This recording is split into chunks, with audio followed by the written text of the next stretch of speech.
Hi, everyone. Welcome back to another Sensible Sundays. And tonight I have with me a guest by the name of Mr. Josh. Should I say Josh or do I have to say Joshua? Josh is Joshua, good. Josh Joshua is Evo perfect. Yes, with ma'am. Vibrant Mortgage Group. Yes, ma'am. Thank you. Yes, Thank you. How yes, you guys? How you folks doing? yeah. I hope you guys are doing well tonight. So because it is February and we would love to honor our ancestors and pay homage to them, Josh has actually chosen a lady that we are going to honor tonight. And who is that lady, Josh? Lady is Maggie Walker, an Okay. incredible African American lady that basically changed a lot of different things during her time. She was a Hmm. awesome businesswoman, and she did a lot in banking.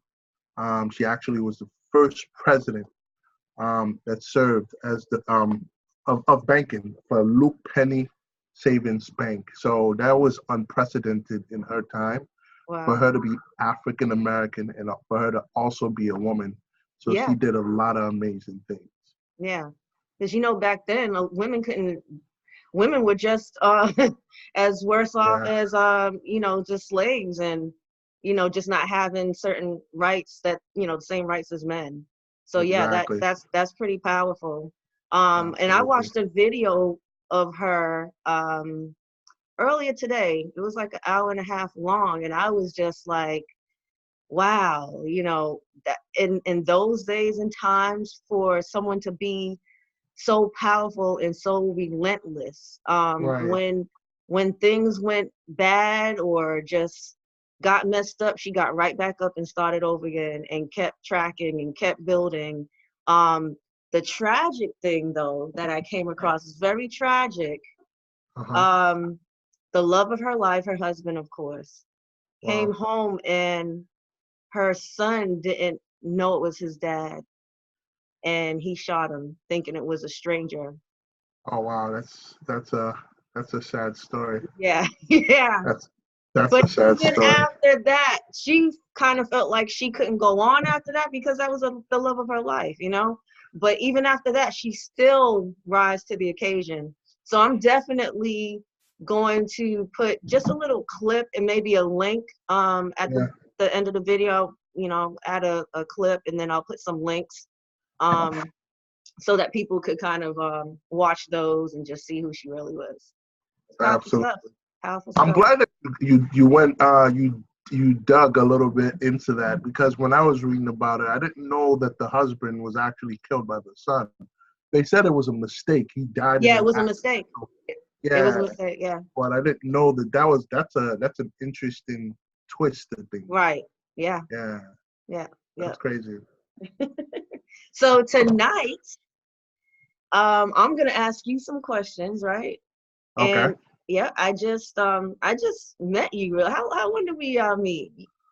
You've been very, very persistent in winning over my business, and I appreciate that.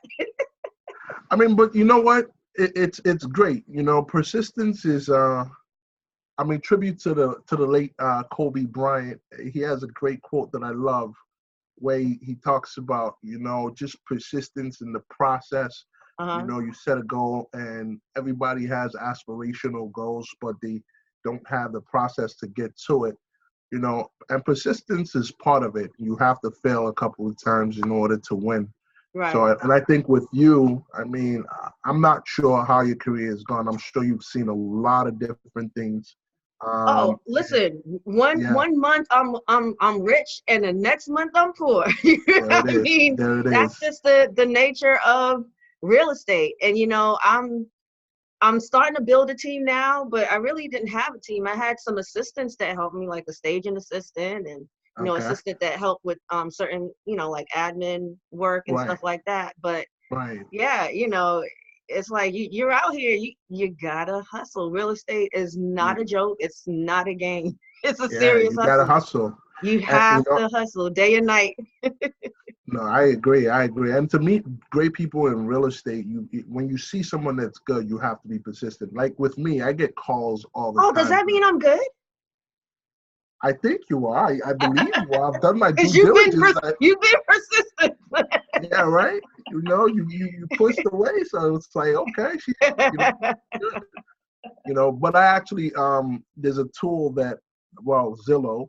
I Mhm, use Zillow, and I looked you up, and I saw that you had your numbers were really good. You were mhm. great. So it was a worthy cause to chase.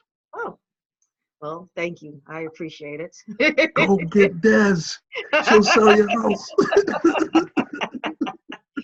Oh my gosh. Oh, I appreciate that. All right. You're welcome. You're All welcome. right. Okay, so my first question is, well, first of all, give me a little bit of history about you, about Josh. Where you're from. Um, yeah, well, Josh is pretty much, I grew up in the city of Chicago, Hmm. Chi-Town, the Windy City. Uh-oh, I just came back from Chi-Town. Oh I was yeah, there you the enjoy first yourself? weekend in January, Oh, nice, but I nice, came nice. back with the flu, and I wasn't too happy about that. But Yeah, if you're gonna go to Chicago, January is probably not the best time to go. I know, but my girlfriend lives out there and it's her birthday. The 5th is her Uh-huh. birthday. So sometimes I go out there around that time. But she says, Des, could you just come back during the summer? You're really gonna love it. And I haven't made it in the summer yet, but I plan to go back this summer. Chicago in the summertime Very nice, is huh? wonderful. It's like the place to be. Okay. So yeah, I grew up in that great city. I loved it. And I moved to Charlotte a couple of years back in Uh-huh. 2016.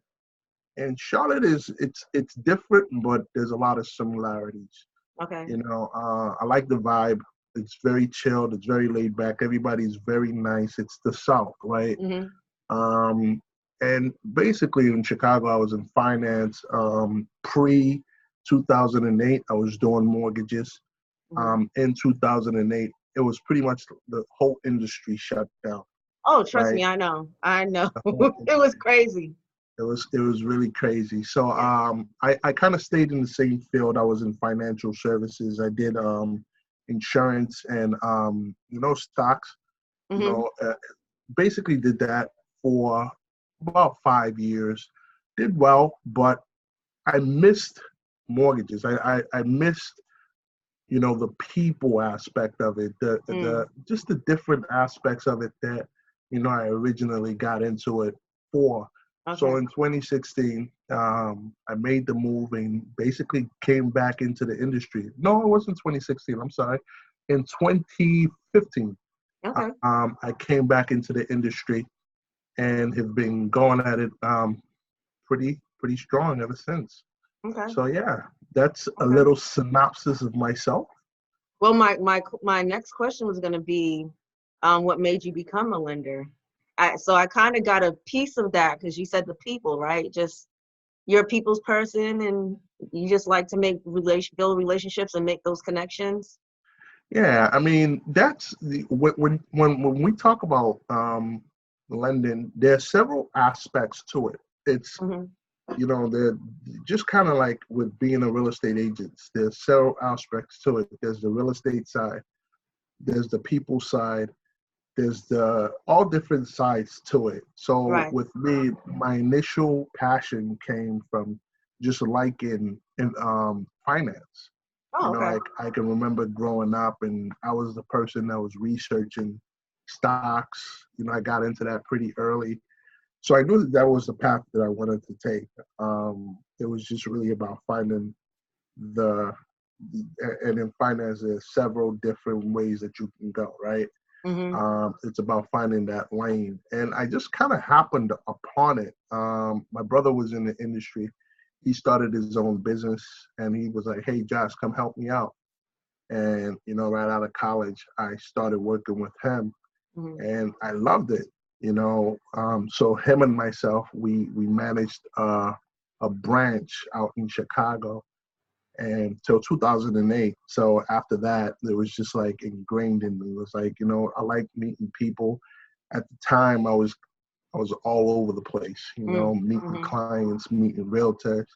It was fun. It was interesting. You get to meet people, you get to talk finance, you get to talk real estate, so those are all things that I enjoy. So it made sense for me Okay. to stay. Okay.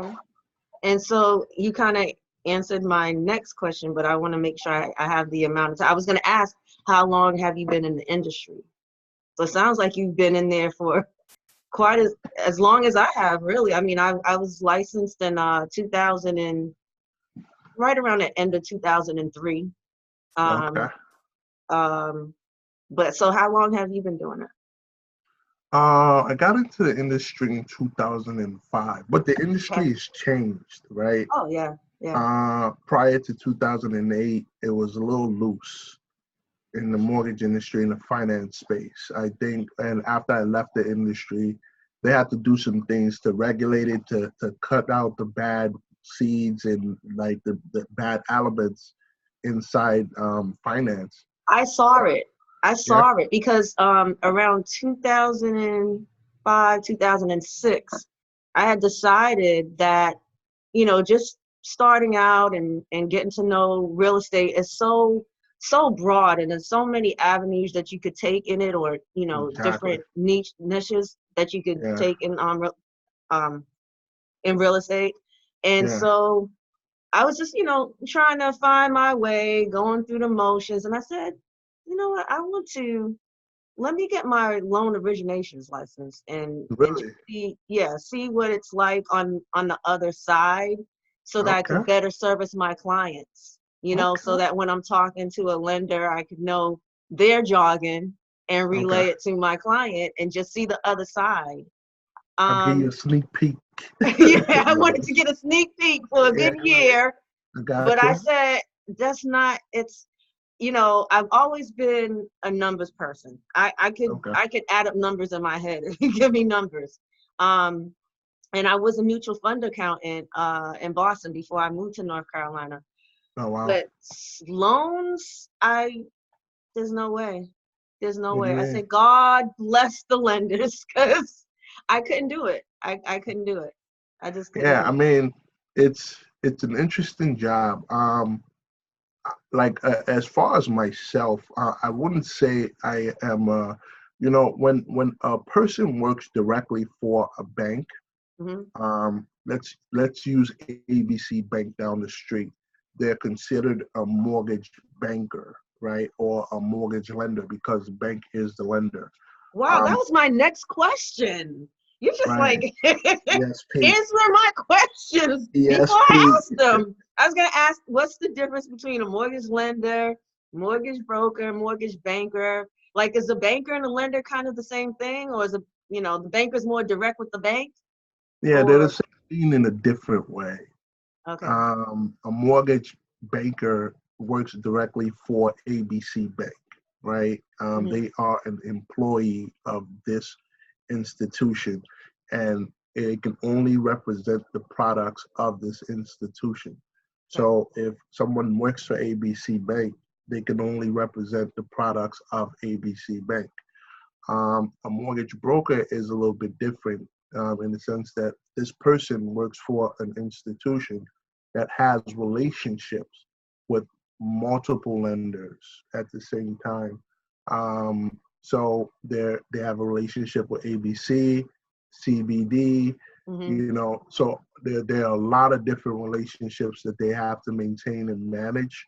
Hmm. And this person works for an institution that has those relationships. So they have multiple products of different institutions that they can bring to the table. I Does that mean, make sense? even yes, it does. But even one institution has millions of products, so it's like, True, whoa, that's a true. lot to.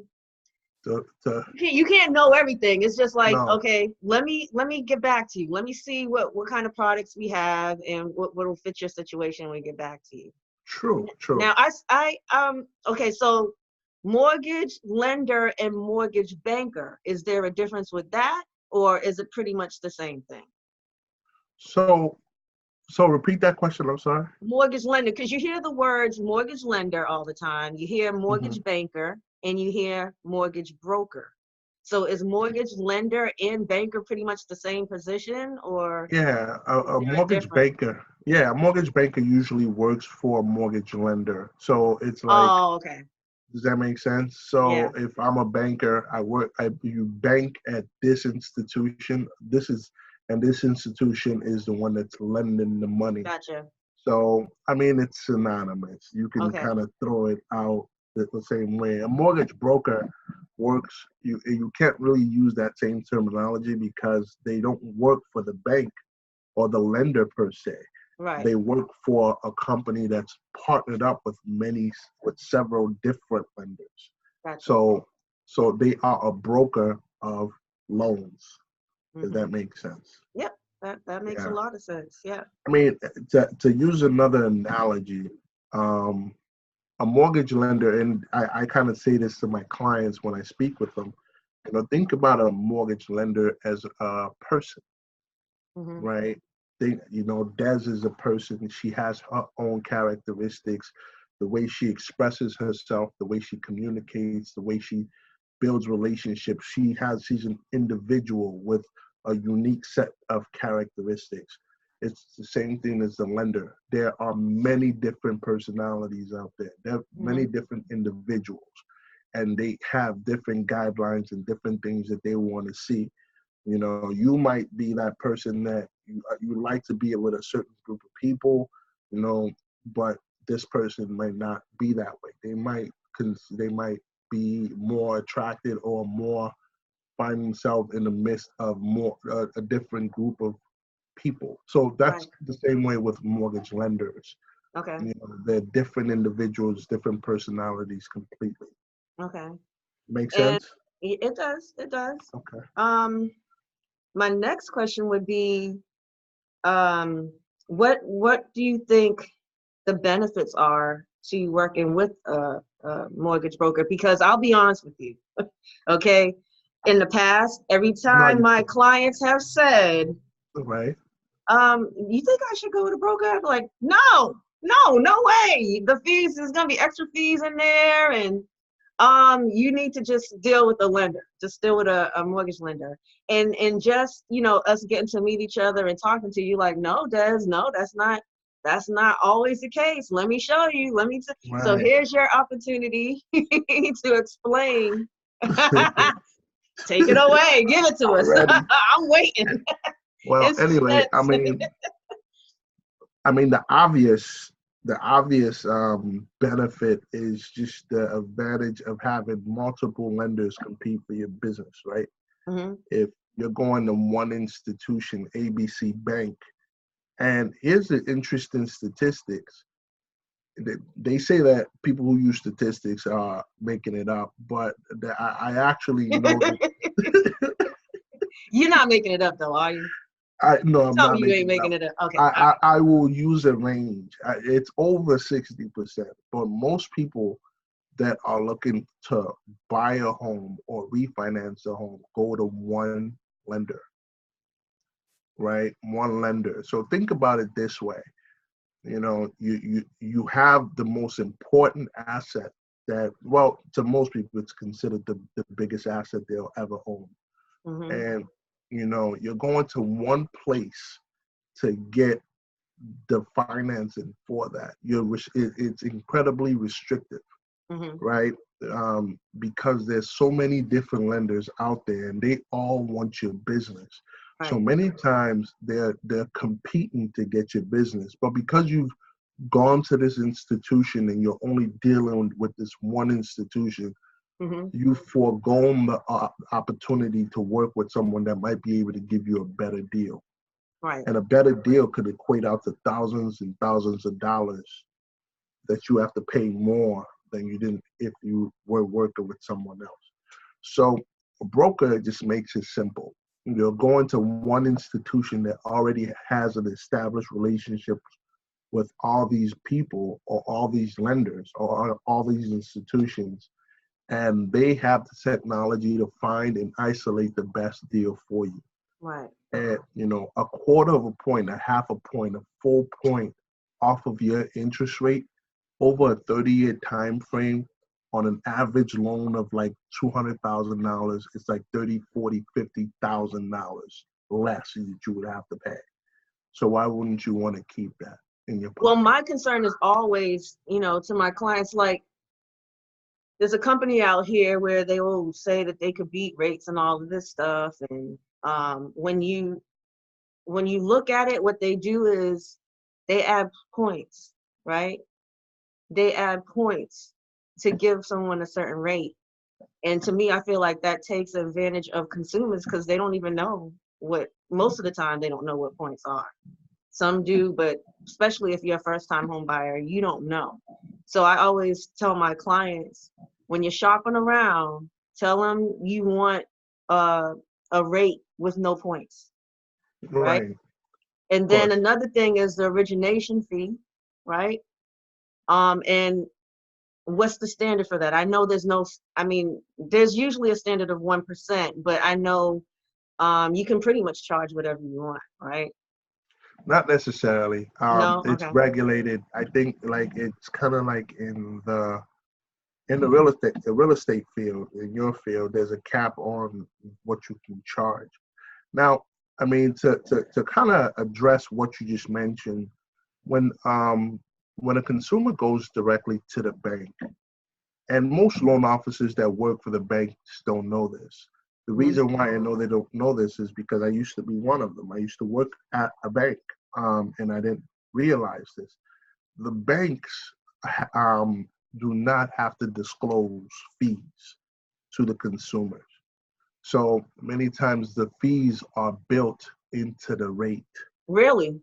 Yeah, Wow. they are. So if you're dealing with uh, Pocket Mortgage or another institution, basically, they might tell you, hey, listen, we can do this with no fees.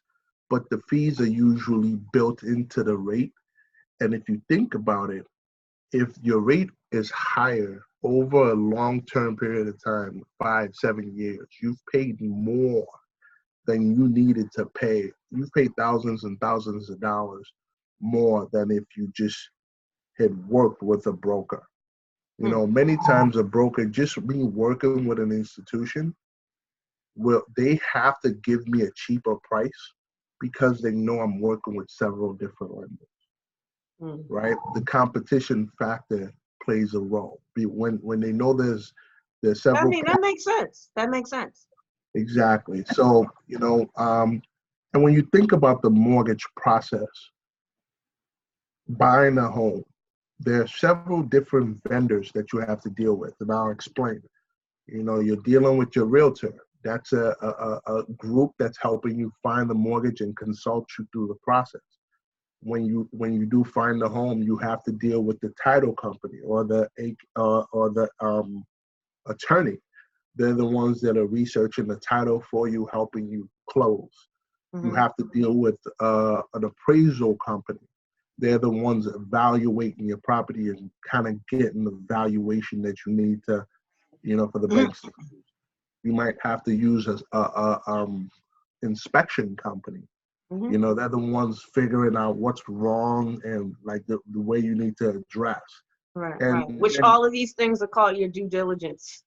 Um, exactly, you know, yeah, you're, it, you're you're dealing with a lot of entities in this yeah. process, right? So think about it from a business standpoint. Why would a lender not charge fees if you go directly to an institution? Because they have the fees already built in. Does that make sense? Hmm. So, I mean, I hope that addresses it. I'm not really sure. With the broker, it just makes it simpler because you're getting that competitive advantage. You have several folks competing for your business, so it always brings the price down. Well, my thing is, I usually do try to tell my clients to at least get 2 to 3 if you can. And sometimes, there's some fear there because they don't want to keep pulling their credit, and they're rate drops and stuff like that. So I mean, I think it would be a good option. Of course, I have relationships with lenders that I've been working with for years. So, Right, of course. but it still makes sense to say, okay, well, try this lender and try this mortgage broker and see, what works best for you. See what, and I think if it ends up being an apples to apples situation, as far as the numbers are concerned, Mhm. it really boils down to the connection you made. What kind of connection did you make with this person? And do you think that, they're going to give you the best service that you desire to have in the process, Absolutely. right? I mean, there are a lot of other bullet points that differentiate a lender from a broker. Hmm. Um, but you're right. But to address what you just said, as far as getting financing, it's always an intelligent thing to talk to several people to see, to get the best situation for you. Right. The saddest thing or the worst thing that you can do is to isolate yourself to one organization. And if you're going to an organization, to isolate yourself to one mortgage institution or lender. Does that make sense? So Right. it's like you're foregoing everything else in the market and you've kind of honed in on this person. Um, if working with several people gives you an idea of what the marketplace is doing and what the differentiation is in as far as value is concerned. Okay. Another thing that you might want to look at, when you're dealing with a big institution, like a big lender, Hmm. when you're going through the process, you might not realize it up front, but there's a lot of bureaucracy, a lot of things that are happening with your loan. I know that because I worked with a lender, Hmm. and being on the inside, when you get the loan in, having the underwriter look at it in a timely fashion, Right. having people order your appraisal in a timely fashion, having your inspections done in a timely fashion, there might not be as much importance placed on it. Hmm. And I've heard from many different lenders, or I'm sorry, different clients that have used services of popular organization that they just, like, I was just a number. Like, my closing was held up because this guy didn't do this or this Right. person didn't do this. When you're dealing with the mortgage broker, it's usually a smaller entity, a smaller organization, and usually they have connections to the community. Kind of like what you were saying. I was trying to build a relationship with you. Um, you know, with that relationship, it brings a little bit more of a community feel to it. Does that make sense? Hmm. Yeah. So, I mean, many times when you're dealing with a mortgage broker, you're just going to get that better customer service, and one advocate for you, where it's kind of like having an attorney on your side. We're going to be your attorney. We're going to make sure that we're keeping the lender in task and they're doing the things that's necessary because, we are your advocate. Oh, that's a good way to look at it. I know, with me, Hmm. like I said, I've built relationship with lenders over the years, and it's so important to have that and to know that these people get the deal closed Right. because okay, so I'm pushing one fallout, and actually it wasn't my fault, but I'm pushing one fallout in the whole life of my real estate career, which that's pretty good. How did it happen? The fallout. Yeah, I'm curious. It was the lender. It was the lender. Okay. I don't work with that lender today. Um, but we started over and went with someone else, and they got it closed. Okay. What was, many times what I've heard is like they'll say something and they don't follow through, or something happens. What was Yeah, it? Yeah. I want to say that I'm trying to remember because it was like about 4 years ago. Okay. Had something to do with her pay and her bonuses, and that she didn't track it right or calculate it right, Okay. and then she kind of lied. She kind of lied about. We caught her in a couple of lies. Me and my client caught her in a couple of lies. Wow. With the whole situation, and so it just wasn't. It wasn't a good. Yeah, that's horrendous. There are a lot of great lenders. Uh-huh. Let me just say that there are a lot of great people in both industries, brokerage and lending, and bankers, and Hmm. you know sometimes it's just hard to find that right person that's going to stick by their word, Right. and when they say something, they follow through on it. So, you just came across someone that wasn't as diligent to what they said. Right. Right. Yeah, it was unfortunate, but got the deal closed with another lender, so it's all good. I trust you, Des. You're really good at what you do. I'm like, that's not gonna happen again. But You only get one swing at this. right, right.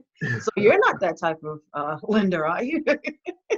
I mean, You're a follow through guy, right? Stay tuned, guys, because we got to test out Josh. I follow through. I make it work. So Okay, okay. All right. So I'm in good hands with you. So I'm gonna okay. try you out now, Josh. Don't Yeah. disappoint me. And Des, to be fair, Des is I mean, we have I think you've already tried me out. Let's just put it that way. Okay. And we're Yeah, going you through that working on process. something right now, right? Yeah, I'm working on something right now. Yeah, yeah. So I shot you some, so yeah, test absolutely. it out. So I'm working it, and we'll let's get it to the end. I will say I like the service so far. You're on it. Okay. You're you know making sure everything is okay. Nobody Yeah. has any questions. Yeah. This is a savvy investor gentleman, and Yeah. he's very knowledgeable, and he Yes. keeps me on my toes. Yeah. Well, he keeps me on my toes too. I mean, I've been his realtor for the past 7 years, so Oh man, he's a tough cookie. yeah. But he wouldn't he doesn't like working with other realtors because, I mean, we've built a really great relationship over the years, and it's kind of hard to let that go, especially, he says I'm excellent, so I appreciate it. I appreciate the support. So Absolutely, yeah, yeah, yeah, yeah. I Um, agree. let me see. What's the other questions that I had here? Oh, the cost of all the costs that are associated with the loan. So, when you price out the loan and you do it, it's a loan estimate, right? Like a fee sheet. Right, a loan Yeah. estimate. So, and you know what? I think I'm going to just have a video just on that alone. That's I smart. think that would be good because so that people could really get a breakdown of all those numbers and what this is, what that is, all the different line items. Because I think that would help. That would I hope I'm invited back to your illustrious show, and I can help you break down those numbers. So well, please, fingers crossed. I'll invite you. I'll invite you back, but it's probably not going to be in this setting. We're probably going to be at one of my listings doing something. I think Yeah, I we like talked. that idea. Yeah, yeah. I like So that. yeah, yeah. I'm about to get out the house in a little bit, and start moving around to different backgrounds. There you go. So you guys have something to look forward to. The Oh yeah, evolution. we got a lot of great stuff coming up, guys. A lot of stuff that you're not even gonna believe where the show is gonna go, where we Yeah, I taking it to. agree. I agree. The evolution. Yes, yes, Yes, yes. I It's respect it. 2020. Well, I mean, what are you supposed to do in 2020? It's You're supposed to 2020. do something different. It rhymes. 2020. Yes, there you go. So a lot of times I hear the question from clients as well. When's the best time to lock in the rate? The best time to lock in the rate. I mean, for me personally, or for a good mortgage broker or mortgage lender, I like to typically lock in a rate when I know that I can make things happen and close it within a short period of time. Let me explain. If you're buying a house, Hmm. right? You talk to your real estate agent, you talk to a loan person. They give you a loan estimate. It's just an estimate, right? Right. The reason why it's an estimate is because every day the interest rate fluctuates. It goes up, it goes down, it goes.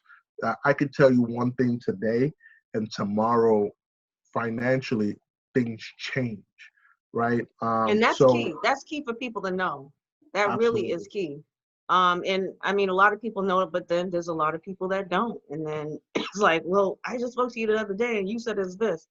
So, we're giving you this education so that you guys can be smart consumers, giving you the really. lowdown. Yeah. Exactly, So that you can be smart consumers and you're like, you understand the process. absolutely. Because So it gets things frustrating change. when you don't know. You're like, you got Yeah, to you know the told me knowledge. this one day, and now it's something different. Yeah. Why? Why is that? I And get that all the you should time. know that. Yeah. Yeah. Yeah. So things are always in motion. Things are always it's dynamic, right? Hmm. So if I give you the loan estimate today, it's pretty much for today or in that instance. Um, so it's very important that you follow through on the things that's required. So what I mean by that is if I give you the loan estimate, and I tell you, hey, listen, I need your W-2s, I need this, I need that, I need this. It's very important to get that in expeditiously or very quickly. Yeah. Once all that information is gathered together, it gives me the ability to be able to submit a full package to Hmm. underwriting. So that's when I would lock the loan in or lock the rate in. Once I have a full package and I can submit it into underwriting, Yeah. you know, that's when I would lock it in. So that way, when underwriting takes a look at it, hey, it's a full package, everything is great, great, we're ready to close. You know, that's an appropriate time to lock in the rate to me. And the reason why that's an appropriate time is the lender gives us a time frame to lock that rate in or lose it, Okay. right? So I could say 30 days. I'm going to lock it in for 30 days. If I lock it in for 30 days and we don't close within that 30-day time frame, in order to keep that rate, they're going to have to charge me, right? So let's say rates were at 3% and then moved to 4 when I locked the rate in for 30 days. And I didn't lock within that time frame. If I don't close that deal within that 30 days that I've stated to the lender, there's usually a fee to maintain that lock. And the reason why a deal wouldn't close, especially with a great loan person that knows what they're doing, is if they don't have all the documentation right there. And they Okay. keep coming back to you for documentation. Hey, listen, I need this, I need this, I need this, I need this. With me, I like to gather all that documentation up front. I know what the lenders are looking for. I understand their parameters. I've already fit you into that parameter. Once I have all the information that I need and I submit it into underwriting, then it great. You have everything that I need. Let's get it closed. So, and we can close within that 15-day, that 30-day time frame. If I don't get all the information and I submit your file, the lender is going to say, hey, wait, you're missing this. Could you get it from the customer? And I have to go back to the customer. Hey, listen, give me this. And of course, you have a life. You're working. You have kids. You Mhm. have things, a social life. You're not going to get to it right away. So that draws out the process. Right. It Right. draws out the process. So a good when I like the lock is really when I have a full file Hmm. and it's the most advantageous point where I can lock it, get everything into underwriting, and get it closed within a couple of days after going into underwriting. Okay. That makes Okay. sense. Yeah. I know a lot of times too, when you're gathering information in the beginning, if you don't package that loan together correctly, that's another. And that, I mean, that's pretty much what happened in the scenario where you asked me, you know, what happened with this lender. Right. Because she obviously packaged it incorrectly when it came to like her pay stubs and her bonuses and the calculations on that, Right. because it just threw us off in the end. Right. So Exactly. yeah, So so yeah, they're not doing their due diligence up front. I think yeah, that that's really important. yeah. So I had two more questions. One is, what's the, I guess, the difference between the interest rate and the annual percentage rate? Like, what makes up the annual percentage rate? I mean, the interest rate is what is the what you have to pay the lender over a Hmm. long period of time. So if it's 3.25, over a 30-year time frame, they apply that 3.25 to your principal, and that's the additional that you have to pay back to the lender from what they gave you. So that's what the interest rate is. The APR is more calculating the annual, the numbers. So that means your interest rate and all the fees. Now, I like that you brought that up because that's again could be a big difference between lenders and brokers, because lenders typically, when you look at the APR, and that's the secret, you always have to look at the APR as opposed to the interest rate, because they can bait you in with the interest rate, but the APR is astronomical. They're charging you. Really? Yeah, so So the um, APR has a mixture of the rate and the cost? correct. It Okay. has the rate and all the costs associated with it. So if it's far off from what the interest rate is, there's a high cost associated with that one. Wow. Yeah. Wow. Okay. Got it. Got it. Got it. You know what? I lied. I got two more questions. So, as far as predatory lending is concerned, is there a certain rate and a certain fee amount that a lender cannot charge or shouldn't charge to where it's illegal? Mm. Because It, if you're given an interest rate, right? Because I know sometimes a certain interest rate will give you a certain amount of um, cover some fees or cost or whatever for the lender, right? right. And sometimes they'll inflate it for that. Um, is there an amount that they can't go up to that's like close to just being downright illegal? I Guess mean, uh, I'm that trying that's to a answer that. I'm trying to ask the question in the best no, way I that I respect can. that. Yeah, that's a very 60,000 feet question. And the answer is, when you're dealing with a lender and the margins that they can make in between what they're getting it at prime, Hmm. what they're selling it to a retail customer, they Right. control them, right? They control that spread. So that's why it's very important for the consumer to seek more than just one lender. When you go to one lender, you don't even realize that you're paying this astronomical fee. This lender might be giving you, a high interest rate, and because this is the only person that you sought out, Right. you're paying a huge fee and you don't realize it. But because of market competition, it makes it hard for lenders to do that, right? If Right. ABC company is charging 5% and everybody else is charging 3%, it's very, ABC is going to lose. Right. But ABC also realizes, and they do a lot of marketing, um, to spread their name out there so that their name is there's a name recognition to it, Hmm. to impress upon the minds of the consumer that, hey, listen, come to us. They know that there's a high percentage of people who don't shop. So Right. many times that does happen. It happens very frequently. But if a savvy customer were to come and they compare multiple lenders and they get several quotes, they can avoid those sort of lenders. Okay. Makes sense. Yeah. Makes sense. So my last, that's why I call it Sensible Sundays. We're trying to make. Trying to make it work. That was a good one, right? Yeah, exactly. Okay, so my last Leave that in there. question. Leave that in there. My last question is, do prepayment penalties still exist? Or, because I haven't heard of them being on loans anymore, but I still tell my clients, make sure there's no prepayment penalty. Yeah. Are there still loans out here with prepayment penalties? Do I even need to say that?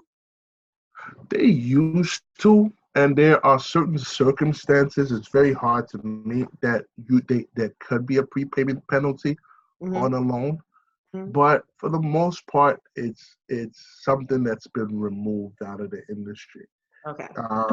Most people will not get a prepayment penalty if they're going for a regular loan product. Right. And when I say regular loan product, I'm talking about FHA, VA, conventional retail loan. I mean, like if it's a private money, then it might be something different. Yeah, private money, commercial, all Totally that stuff. different. Yeah. That's a whole different animal completely. Yeah. Right. So, but for the regular vanilla bread and butter type deals, conventional VA, FHA, USDA, you will not see a prepayment penalty. And if there is, it has to hit some high stringent, there has to be some things that have to be met in order to be able to qualify that. Okay. Does that make sense? Yep. Absolutely. Yes, well, that's ma'am. all my questions. That's all my questions tonight. You have been awesome. Thank you. Informative. And I learned some things. So hopefully the viewers have learned some things. If you guys have learned anything, post it in the comments. Let us know what you learned. If you have any questions, let us know. We're here to help, Absolutely. And for the viewers, you guys need to tune in for part 2. This is where we're going to do the vice versa. We're going to switch it around. And, we're going to hear some of Dez's expertise and how she navigates and what she does. So Josh is going to be interviewing me next, right? Absolutely. I'm going to ask some really good questions. I think you guys should definitely stay tuned for part 2. Okay. All right. Yeah. Well, guys, again, it's been another Sensible Sundays, and I hope it made some sense to you. I look forward to seeing you guys again next Sunday, same time, same places. Same time, same channel. There you go. Well, there's 2 channels. So that's why I said 2 same channels? place. Yeah, the same places. Facebook and YouTube. Wow. Yeah, Man, you are moving too fast now. You know what? Meanwhile, I'm still trying to learn the technology. I hope I can insert that clip that I want to show you guys of Maggie Walker when we leave here, because it's a good clip. If I can't insert it, I'm gonna leave the link in the comments or something so that you guys can see it. But anyway, thanks for watching. Thanks for tuning in. We'll see you guys next Sunday. And remember to be inspired and act on your inspiration. Bye.